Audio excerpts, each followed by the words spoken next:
Ես նույնպես ուզում եմ շնորհակալություն հայտնել ձեզ, վարչապետ Սիրելի Նիկոլ, ջերմ ընդունելության համար, որը դուք ընձեռել եք իմ բարեկամ Անտոնիոին եւ ինձ այստեղ հյուրընկալելով։ Կուզեի նաեւ շնորհավորել ձեզ եւ հյուրընկալելու համար շատ հաջող եվրոպական քաղաքական համայնքի գագաթնաժողովը 3 եւ նաեւ ձեր խաղաղամետ օրակարգի համար։ Հայաստանը վաղուց արժեքավոր անդամ է ընդլայնված եվրոպական ընտանիքի։ Ձեր խաղաղ Թավշյա հեղափոխությունը 2018 թվականին ի ցույց դրեց ձեր երկրի հանձնառությունը եվրոպական արժեհամակարգին, ժողովրդավարությանը, այսինքն իրանքի գերիշխանության հանդեպ հարգանքի եւ հիմնարար ազատությունների։ Այսօր ես ուզում եմ մեր կուռ օժանդակությունը եւ գործընկերությունը վերահաստատել Հայաստանի հետ։ Մենք բոլորս ապրում ենք տարափոխող աշխարհակաղակական համատեքստում եւ այս մարտահրավերներով լի միջավայրում առաջին երբևէ Եվրամիություն Հայաստան գագաթնաժողովը չէր կարող ավելի ժամանակին լինել։ Սա հնարավորություն է ընձեռում խորացնելու մեր կապերը եւ մեր եզակի գործընկերությունը բարձրացնել նոր մակարդակի։ Եվ մենք դա այդպես էլ կանենք 4 հիմնական գերակայությունների ուղղությամբ։ Առաջինը փոխկապակցվածությունն է։ Մենք հենց նոր ստորագրեցինք փոխկապակցության գործընկերության փաստաթուղթը, որը մեզ նոր մակարդակի է բերում հավակնությունների մեր համագործակցության մեջ, եւ եթե ես սկսեմ առաջին հենասյունից, այս երեքից, առաջինը տրանսպորտն է։ Շատ քիչ երկրներն են այդքան եզակի դիրքավորված, ինչպես Հայաստանը։ Ձեր խաղաղության խաչմերուկ նախաձեռնությունը ներուժ ունի կապելու Եվրոպան, Հարավային Կովկասի հետ եւ Կենտրոնական Ասիայի եւ ինչպես դուք նկարագրեցիք, վերածելով Հայաստանը անկյունակարային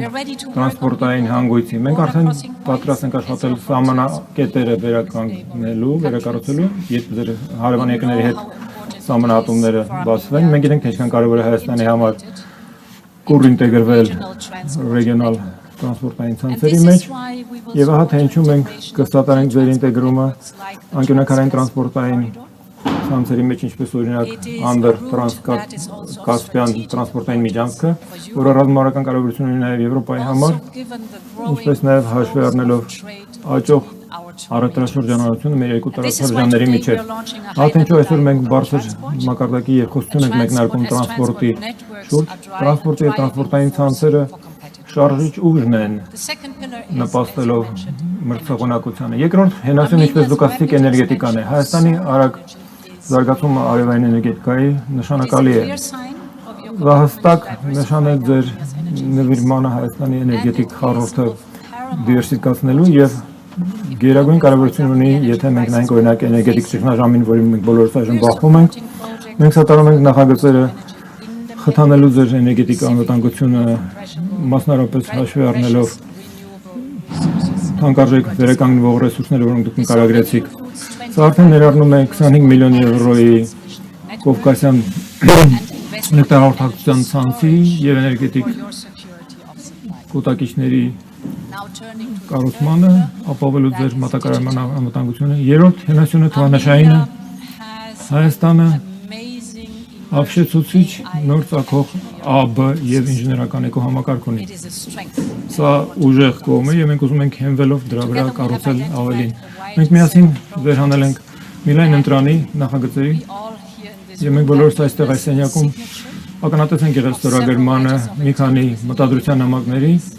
առաջատար ընկերությունների հետ Հայաստանյան եւ մենք խրախուսում ենք եվրոպական ընկերությունների ներդրումներ անել այստեղ, որտեղ կա կադրային պոտենցիալը եւ հնարավորությունները համատեղվելով Հայաստանը հենց այնտեղն է, որտեղ պետք է դուք բոլորս լինեք։ Երկրորդ գերակայությունը, որ այսօր քննարկում ենք, ավելի ամուր համագործակցությունների անվտանգային ոլորտում եվրոպական խաղաղության գործիքի շրջանակներում մենք հատորում ենք Հայաստանի զինուժին, բայց Հայաստանը պետք է նաեւ դիմակայի հիբրիդ սպառնալիքներին, միջամտություններին, ինֆորմացիոն դաշտի մանիպուլյացիաներին եվրոպական մեր գործընկերությունը ձեզ նպաստելու է դեմն առնելու այդ հիբրիդ սպառնալիքների եւ ապատեգացման մի բան բացարձակապես հստակ է։ Միակ լեգիտիմ աղբյուրը իշխանության այս երկրում հայ ժողովրդի կամքն է։ Երրորդ գերակայությունը համագործակցությունն է վիզայի քաղաքականության եւ ներքին գործերի ասպարեզում։ Վիզաների ազատականացումը գերակայություն է, որը խորապես կարևորում է հայ ժողովրդի կողմից եւ իրավացիորեն այդպես։ քանի որ մենք ուզում ենք իրար մոտեցնել մեր ժողովուրդներին, հաճույքով ներկայացնում ենք առաջին առաջընթացի զեկույցը։ Շնորհավորում ենք, այն խիստ դրական բնույթ ունի, լավ աշխատանքը եւ առաջընթացը արձանագրելով անցյալ նոյեմբերից ի վեր, եւ մենք միանգամայն վստահ ենք, որ մենք սա կանենք։ Այսօր մենք նաեւ նոր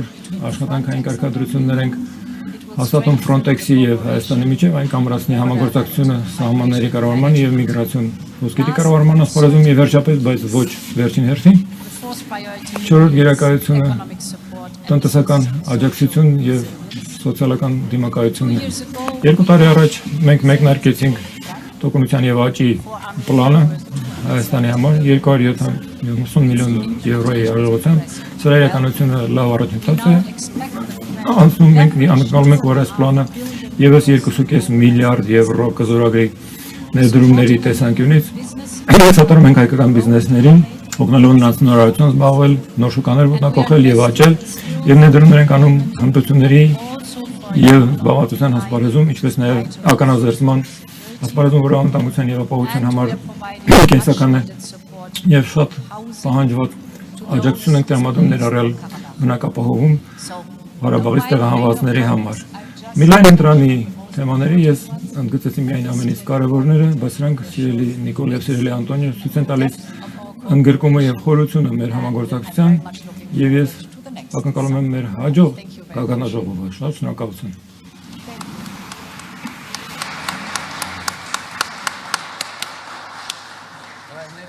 Yes. How it's going?